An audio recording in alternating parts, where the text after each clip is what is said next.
దక్షిణ అమెరికాలోని చిలీలో కార్చిచ్చు ప్రళయం సృష్టిస్తోంది.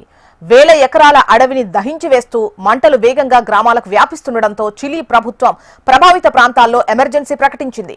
ఎడతెరిపి లేకుండా వీస్తున్న గాలులు, తీవ్రమైన ఉష్ణోగ్రతల కారణంగా మంటలను అదుపు చేయడానికి ఫైర్ సిబ్బందికి సవాల్గా మారింది. ఇప్పటికే వందలాది ఇళ్లు అగ్నికి ఆహుతవగా అధికారులు వేల సంఖ్యలో ప్రజలను సురక్షిత ప్రాంతాలకు తరలిస్తున్నారు.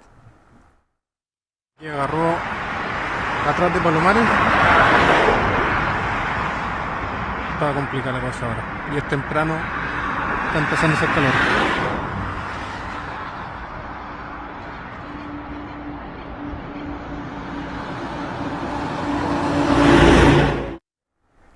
జనావాసాలను మంటలు చుట్టుముట్టడంతో ప్రాణనష్టం జరగకుండా ఉండేందుకు సైన్యం రంగంలోకి దిగింది. అటవీ ప్రాంతాలకు సమీపంలో ఉన్న గ్రామాల ప్రజలు వెంటనే ఇళ్లు ఖాళీ చేయాలని హెచ్చరికలు జారీ చేసింది. ఆకాశమంతా దట్టమైన పొగ కమ్మేయడంతో విమాన రాకపోకలకు ఆటంకం కలుగుతోంది. పర్యావరణ వ్యవస్థకు భారీగా నష్టం వాటిల్లుతోందని అధికారులు ఆవేదన వ్యక్తం చేశారు. బాధితులను ఆదుకునేందుకు అన్ని రకాల సహాయక చర్యలు చేపడుతున్నట్టు అధికారులు వెల్లడించారు.